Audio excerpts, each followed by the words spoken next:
Hello. ఇప్పుడు back pain వస్తుంది. ఎందుకు వస్తుంది? కామన్గా మనం చూస్తే చిన్న వయసు వాళ్ళు నా దగ్గరకు వస్తున్నారు. ఎందుకు? Posture and posture. This is called ergonomics. అంటే ఏంటంటే మనం చేసే పనిని మనం కూడా జాగ్రత్త తీసుకోవడం. This is a science. మీరు ఎక్కడ కూర్చున్నా, ఇప్పుడు ఉదాహరణకి ఏంటంటే ఎట్లా ఉన్నా నిటారుగా, అంటే చెవులు భుజాల మీద ఉండాలి. What ever you do, laptop desktop straight గా, చేతులు స్ట్రైట్ గా పెట్టుకోవడం and regular break. This is vital. తర్వాత ఏంటంటే కొంతమంది లాంగ్ డిస్టెన్స్ డ్రైవింగ్ ఏం చేసినా గూని పెట్టకూడదు.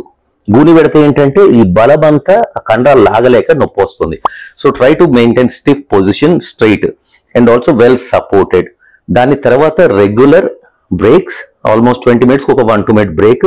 దాని తర్వాత ఎక్సర్సైజెస్. మీరు యూట్యూబ్లో నా పేరు కొడితే నెక్ బ్యాక్ అని కొడితే ఎక్సర్సైజ్ ఉంటాయి. Simple exercises that will give you relief.